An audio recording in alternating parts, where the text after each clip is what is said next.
가장 최근, 그러니까 오늘 나온 리얼미터의 여론조사부터 소개해 드리겠습니다. 네, 보시면요. 문재인 전 대표 36.4%로 올랐습니다. 자, 그 다음이 황교안 권한대행이 14.9%로 역시 지지율이 4%포인트 가까이 올랐습니다. 하지만 안희정 지사는 12.6%로 전주보다 6%포인트 더 크게 하락을 한 상태입니다. 예, 그리고 안철수 전 대표는 10.1에서 10.8, 변화가 없는 가운데 약간 올랐어요.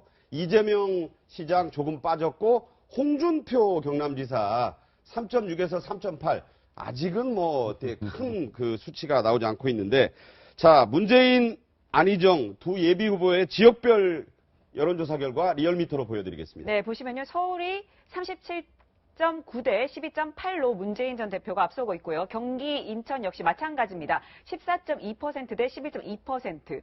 충청이 중요하죠. 충청을 다시 한번 보시면요. 36.2%대 17.8%로 역시 문재인 전 대표가 크게 앞서고 자, 있습니다. 충청에서는 안희정 지사의 대등 내지는 우위가 좀 있었는데 오늘자 리얼미터 조사에서는 뭐 격차가 완전히 벌어졌다 이렇게 보여지고요. 호남이 35대 15 정도 되고 부울경, 부산, 울산, 경남 34대 10 여기도 3배가 넘는군요. 자, 이렇게 돼 있고 리얼미터의 연령별 지지율도 보겠습니다.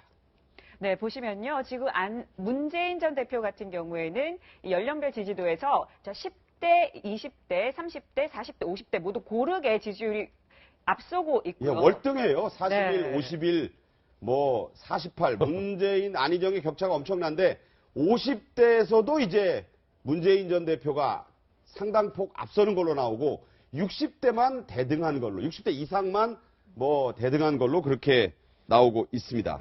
자, 우선 좀 평가가 필요하네요. 그렇죠. 안희정 지사 같은 경우 사실 반기문 유엔 사무총장이 이제 2월 1일 날 네. 중도 포기하면서 그야말로 모든 중도 표들이 다 쏠린 듯 그야말로 20대 리얼미터 기준은 22%, 23%가 치고 올라갔었거든요. 근데 그러면서 어떻게 보면 안희정 지사가 조금 오른쪽 이른바 우양 우의 시동을 너무 세게 걸었던 것 같아요. 네. 그러다 보니까 기억하시겠습니다만 대연정 발언. 그다음에 이제 지난주에 있었던 그 문제 보는 선의 발언. 그 박근혜 대통령도 이명박 대통령도 선의로 그렇게 하지 않았겠느냐. 결과가 따라주지 못했을 뿐이다. 그 대목에서 전통적 지지층에서 아니 안 지사 그건 아니지 라고 쭉 지지를 처리하는 가운데 또 보면은 최근에 보면은 개혁 과제에 동의만 한다면은 자유한국당 즉 이른바 이쪽 반대쪽에서 봤을 때는 박근혜 대통령과 친박 중심이라고 보거든요. 그쪽하고도 손잡을 수 있다라고 하다 보니까 중도층 다음에 보면 전통적 지지층에 쭉 빠지면서 거의 반토막이 났어요. 2주 만에. 자, 지금요, 오전 10시부터 민주당의 2차 매체 토론회죠. 네. 이제 인터넷 매체인 오마이뉴스 TV가 10시부터 중계를 하고 있는데 이 모습을 잠깐 보여드리겠습니다. 네. 그 기간 동안에는 지금 정부가 우려하는 정부를 감히 말씀드리자면 제대로 준비된 대통령 잘할 수 있는 유일한 후보라고 다시 말씀드립니다. 새로운 대통령이 협치를 통해서 적폐를 청산하고 새로운 대한민국을 만들자는 것, 그 제가 제안한 대연정의 제안의 본질입니다. 저 안희정을 지켜봐 주십시오. 네. 다시 지금, 한번 얘기를 하네요. 12시 33분이니까 이제 끝났습니다. 이 내용은 나중에 저희가 정리해서 전해드리는데 대연정 얘기 또 하네요. 네, 그러네요. 자, 지금 또 여론조사가 하나 더 있는데 조선일보에 오늘 아침에 실린 것은 뭐냐? 이제 민주당 말고 민주당 후보로 만약에 문재인 전 대표가 1위니까 결정이 돼서 본선의 양자 대결을 한번 나타내주는 있는 결과입니다. 네, 그렇습니다. 자, 문재인 전 대표 45.8%로 중도의 지지를 받고 있는 32% 안철수 대표로 크게 이기는 것으로 나타났습니다. 만약에 또 황교안 권한대행이 출마를 선언해서 보수 진영의 후보가 되면 어떻게 될 거냐? 네, 더 크게 이기는 걸로 나타났습니다. 바로 56.9% 과반 이상의 지지를 얻어서 25.4%를 얻은 황교안 권한대행을 앞서는 것으로 나타났습니다. 네. 저는 이게 좀 재밌게 봤던 게요. 그 문재인 전 대표 45.8과 안철수 32.8%에 대해서 굉장히 32%에 좀 재밌게 봤는데요. 네. 그러니까 황교안 권한대행이 그 출마했을 때 무난하게 진다라는 게 이제 보수 측 쪽의 예견이죠. 근데 지금 안철수 전 대표가 나왔는데 이게 그냥 3자 대결이 아니라 양자로 됐어요. 그러니까 안철수 대표 측의 뭐 김종인 전 대표가 비대위원장이 탈당을 해서 본인이 킹이 된다라고 했을 때 김종인, 손학규, 뭐 홍준표 이런 그런 세력들이 같이 합해진 단일 후보가 안철수 전 대표가 됐을 때는 이거는 모르는 싸움이 될 것 같아요. 그렇게 됐을 때. 그러면은 문재인 전 대표로서는 뭐 긴장할 수밖에 없는데 그런 걸 감안했을 때 그러면 안희정 전 지사가 이렇게 양자 대결로 갔을 때는 훨씬 더 유리한 후보가 아니냐라고 해서 경선에서 민주당 지지자들이 그러면 전략적 투표를 해줄 거냐. 저는 그 부분이 이제 다음에 얘기하겠지만은 정당별 후보 적합도로 봤을 땐 그게 안 된다는 거죠. 자, 일단은요, 본선의 양자 대결에 앞서서 이루어져야 될 게 각 당의 경선 아니겠습니까? 네. 그 정당에서는 누구를 가장 적합하게 보고 있느냐라는 정당별 후보 적합도를 조사한 것이 바로 국민일보인데요. 먼저 더불어민주당부터 보겠습니다. 네, 문재인 전 대표가 40.2%를 얻고 있고요. 안희정 지사가 29.9%로 10%포인트 가까이 차이가 나고 있습니다. 네, 저것은 민주당의 이 경선이 어떻게 될 거냐, 호감, 적합도를 물어본 거고, 자유한국당으로 가보겠습니다. 이게 황교안 대행이 자유한국당 후보로 나온다는 전제가 있어요. 17.3, 5.9, 2.9 해서 홍준표 경남지사보다 3배가량, 물론 좀 숫자들이 전반적으로 낮습니다만, 그렇게 나오고 있습니다. 국민의당에서는요, 손학규 전 대표를 저건 뭐 어느 정도 격차라고 할 수도 없을 정도로 월등히 안철수 전 대표가 압도하고 있는 것으로 후보 적합도가 나오고 있고, 바른정당에서는 유승민 의원이 남경필 지사를 저것도 뭐 한 5배 되네요. 가까이. 네. 어떻게 보십니까? 뭐 전체적인 이 후보들 다자구도에서의 지지율을 그대로 뭐 거의 반영하고 있네요. 그러니까 지금 이 민주당 같은 경우는 지금 적합도가 40.2%인데 과연 그 지금 만약에 이 수치대로 간다고 한다면 과연 그러면 결선 투표까지 갈 수 있느냐, 그 여부를 아마 상당히 좀 주목해야 될 것이 아니냐. 네. 결국 지금 이제 마음을 정하고 있지 못하는 이 민주당의 경선에 참여할 사람들의 과연 2차까지, 그러니까 결선 투표까지 갈 수 있느냐가 아마 최대의 관건인 것 같고요. 그리고 자유한국당 같은 경우는 지금 황교안 대통령 근한 대행에 대한 보수층들의 그런 상당한 그 열망이 그대로 두드러지고 있고, 지금 홍준표 경남지사 같은 경우는 아직까지 뭐 대권 도전을 아직 이야기는 하지 않았지만 뭐 상당한 저 정도 지지율이 있다고 한다면 뭐 충분히 나름대로는 아마 후발주자로서 아마 경합을 해볼 수 있겠다는 생각이 들고, 네. 지금 국민의당에서는 상당한 차이가 나요. 상당한 차이가 나는데도 불구하고. 저대로 간다면 해보나 근데 마나 뭐 해보나 마나지만, 그런데 정작 국민의당의 경선 룰을 놓고 가장 뜨거운 지금 치열한 지금 이제 삽바싸움을 하고 있습니다. 손학규 전 대표가 그렇죠. 룰싸움에 아주 룰싸움에서 민감하죠. 그러니까 지금 여론조사나 지금 뭐 모바일 투표 같은 경우는 안 된다는 거 아닙니까? 현장 투표하고 공론 그러니까 수기 배심원단 그 제도를 하자고 강력하게 주장을 하고 있는데, 그러나 이 지지율 격차를 본다고 한다면 충분히 뭐 제 생각에는 뭐 안철수 전 대표께서 충분히 받아들일 수 있지 않을까 생각하는데, 그럼에도 불구하고 마음이 놓이지 않는 모양입니다. 네. 저는 저 조사에 이 액면가만 봤고 로우 데이터는 못 봤어요. 아, 원래 자료. 네, 원래 로우 데이터를 왜 봐야 되냐니까, 저것이 예를 들어서 아까 민주당의 문재인 40.2, 안희정 29.9, 10.6이 그야말로 응답자 전원에게 묻는 답의 결과인지, 네. 아니면은 이런 경우가 있습니다. 여기서 먼저 묻습니다. 어느 정당을 지지하십니까? 그래서 더불어민주당을 지지하는 사람들 중에서 뽑은 것인지. 네. 만약에 전자라면은 이른바 역선택이 들어가는 거예요. 네. 나는 내심 보수 성향이고 예를 들어서 자유한국당을 지지하지만은 그러나 민주당에 대해서 물으면 오케이, 난 안희정 찍습니다. 네. 그래서 그 로우 데이터를 봤으면 좋겠고, 또 하나는 참 재밌는 게 이러네요. 아까 본 더불어민주당도 40.2, 29.9, 10.6, 다음에 아까 바른정당도 하나도 50대 10이죠. 그러니까 60이 넘잖아요. 근데 자유한국당 어떻습니까?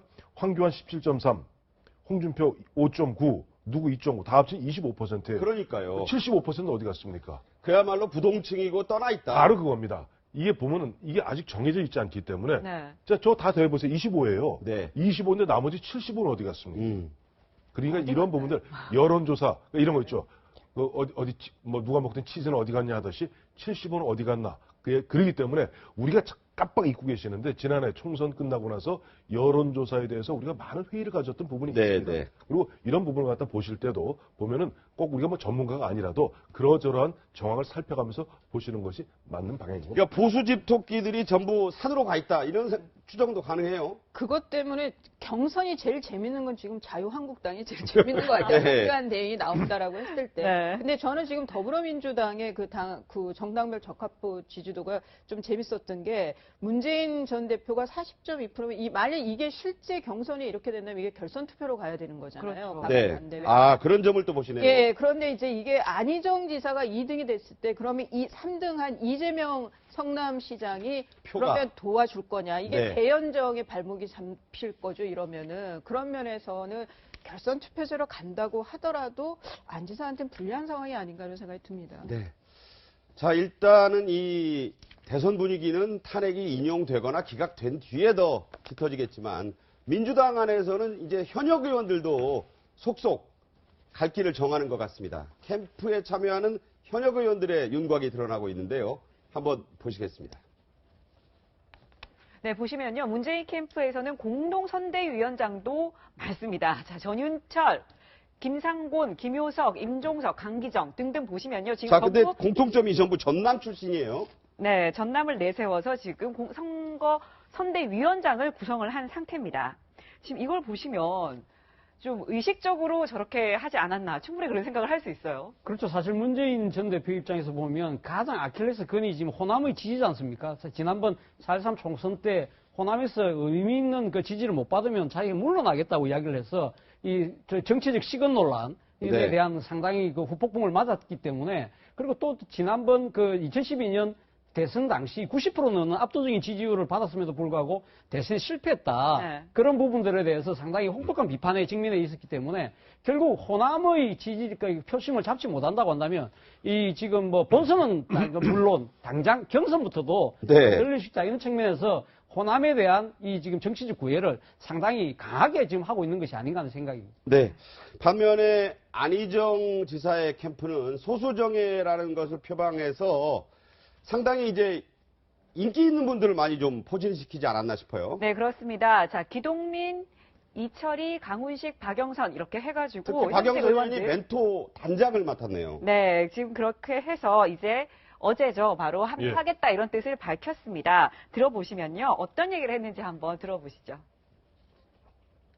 다른 후보들도 좋은 카드지만 더 좋은 카드고 더 좋은 의미가 있겠다라는. 안희정 후보가 외로워 보였습니다.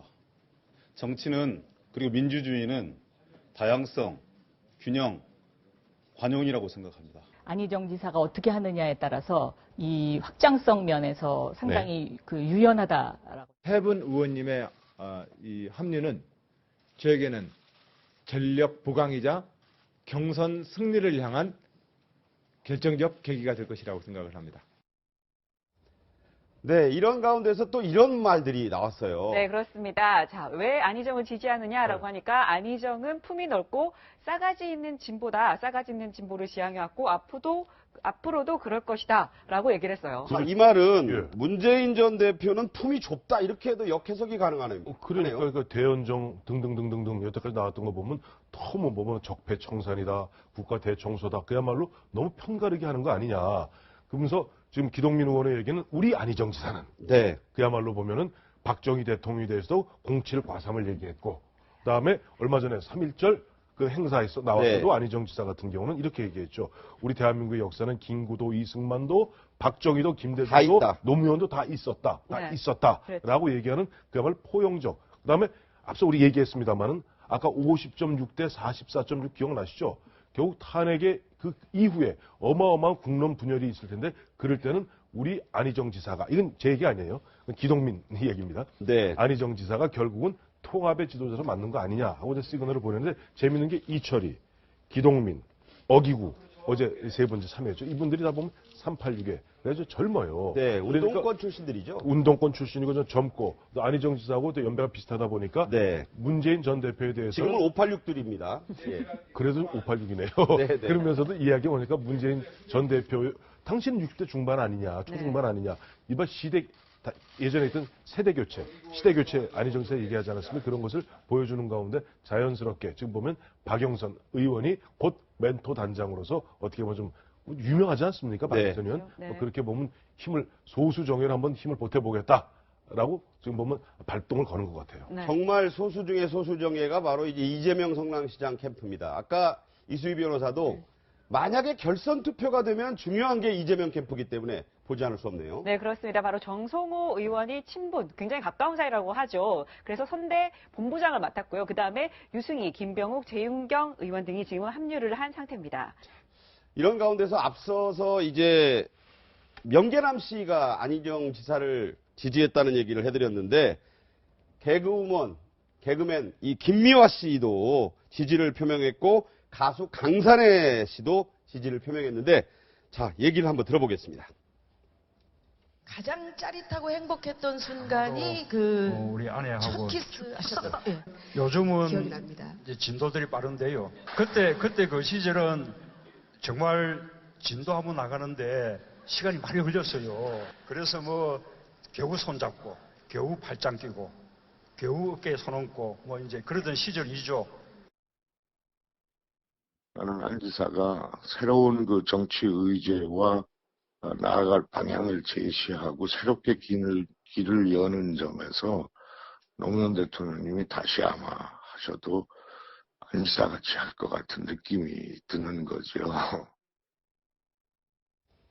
네, 다음은 보수 진영은 어떻게 움직이고 있는지 좀 짚어보겠습니다. 네, 바로 유승민 바른정당 의원이죠. 자, 기존에 계속 지지율이 좀 안 나온다 이런 얘기를 했었는데 어제 저희 채널A 토론회에 나와서 이런 얘기를 했습니다. 들어보시죠.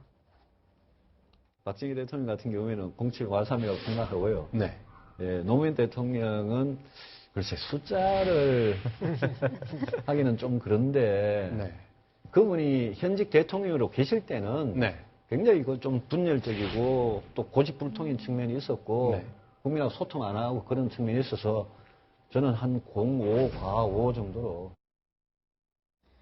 네. 아까 이 바른정당 내 경쟁률을 보면 이제 유승민 의원이 남지사를 상당히 앞서가고 있는데 네. 저런 발언도 다분히 이제 그런 의도, TK 정서를 감안한 거겠죠? TK 정서죠. 어쨌든 뭐 남지사 같은 경우는 뭐 경기도지사이고 수도권입니다만은 유승민 의원 같은 경우는 대구 경북 아니에요. 사실 대구 TK 쪽에서 굉장히 유망했고 기대를 많이 했던 정치인인데 박근혜 대통령과 어떻게 보면 깨지고 흩어지고 하면서 요즘 보면은 아마 유승민 의원이 대구 경북에 굉장히 신경을 많이 쓰는 것 같습니다. 네. 뭐 지금은 보면 지리멸렬에 있는 것 같습니다만은 막상 탄핵에 가정하여 인용이 되고 조기 대선이 벌어진다면 TK 쪽에서 뭔가 또 꿈틀거리는 힘들이 움직일 텐데 지금 유승민 의원 입장에서는 거기에 아주 기대기가 쉽지 않아요. 네. 그러다 보니까 어제 갑자기 보면 역대 최고의 대통령은 박정희 대통령이다. 네. 또 보면은 박정희 대통령은 뭐 7대3, 07과3, 그다음에 노무현 전 대통령은 뭐 05, 과5 하는 식으로 어떻게 보면 지극히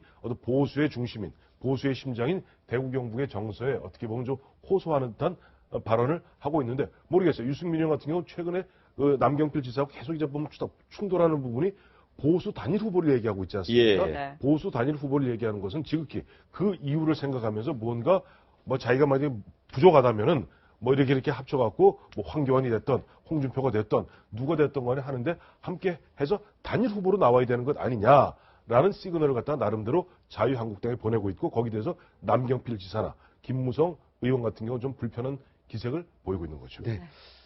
여러분 작년 4.13 총선 기억나실 겁니다. 그 전에 윤상현 의원이 당시 당대표인 김무성 대표에게 육두문자를 썼던 것을 저희가 단독으로 보도를 해드렸었는데 지금까지 그 감정이 좋지 않은 것 같습니다. 먼저 김무성 의원 전 대표가 박근혜 대통령에게 직격탄을 날렸죠. 네, 새누리당 대표 시절 박 대통령에게 수차례 독대를 요청했지만 거부당하고 전화통화도 되지 않았다. 이렇게 얘기를 하면서 대통령답지 않은 행동을 너무 많이 해서 보수를 완전히 괴멸시켰고 대한민국을 두 동강으로 절단내고 본인도 비참한 최후를 맞게 할 것이다. 이렇게 얘기를 했습니다. 자, 저 내용 다시 한번 읽어드릴 필요가 있어요.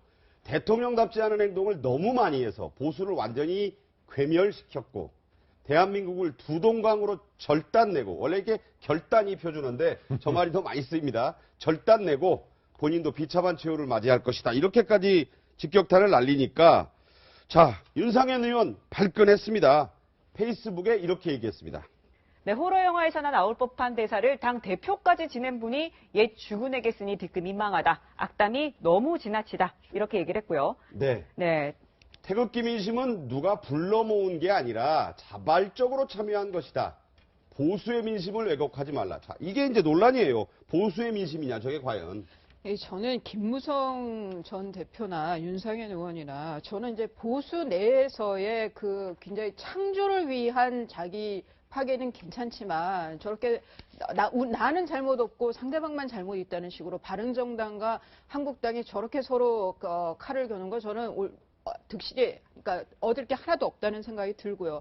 특히나 이제 그 탄핵 결정이 어떻게 만일 인용이 된다라고 했을 때 결정 후에 박근혜 대통령의 잘잘못에 대해서 저는 더 이상 이제 그 뭐 보수 당 쪽에서 말할 의미가 없다고 봐요. 왜냐하면 박근혜 대통령은 정말 우리 현대사의 그 특수한 상황에서 나온 저는 전무후무한 캐릭터라고 생각을 합니다. 이런 캐릭터의 지도자가 더 나오기는 어려울 것 같고, 다만 좀 좀 개인적인 특성으로 생각이 들고요. 그런 면에서 그러니까 바른정당이고 자유한국당이고 이제 대통령 프레임에서 좀 벗어나서 자기 혁신들을 해야 되고 보수가 말씀하신 대로 김무성 전 대표 말대로 보수가 거의 괴멸되다시피 했기 때문에 대안을 내놓아야 되는 게 두 당이에요.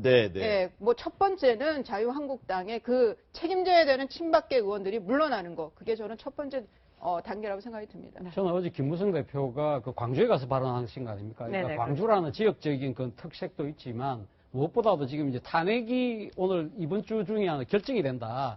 그런 측면에서 지금 탄핵을 둘러싼 여러 가지 공론이 지금 양분되고 있는 이러한 상황에 대한 안타까움. 그것을 아마 토로를 하면서 거기에 대한 상당한 정치적 책임이 박근혜 대통령과 소위 말하는 친박계의 이 그러한 이 지지가 있기 때문에 이런 것이 아닌가. 이러한 부분들에 대해서는 대통령이 그 최순실 씨 국정 게이트로 인해서 자신이 잘못을 자초하고 났음에도 불구하고 거기에 대한 사과와 반성 없이 끊임없이 박근혜 대통령과 거의 그 정치적 그 지지 세력들이 자신들의 정치적 영장만을 위해서 대한민국을 위기로 몰아넣고 있는 그런 안타까움을 지금 이제 강하게 필요한 것이 아닌가 하는 생각이고요. 그리고 윤상현 의원이 뭐 김무성 전 대표를 비난한 건 좋습니다만은 저는 추구이라는 표현 자체는 정말 부적절한 것이 아닌가 하는 생각입니다. 대한민국 민주공화국이고 지금 뭐 박근혜 대통령과 김무성 전 대표의 정치 관계가 옛날 봉건 시대의 군주와 신하의 관계가 아니잖아요. 그렇죠.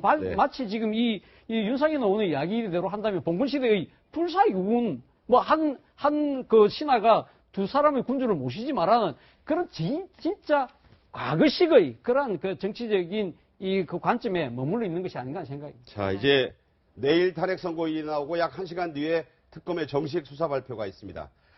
이 소식을 또 내일 자세히 풀어서 전해드릴 텐데요. 세 분과의 말씀은 여기까지 듣겠습니다. 고맙습니다.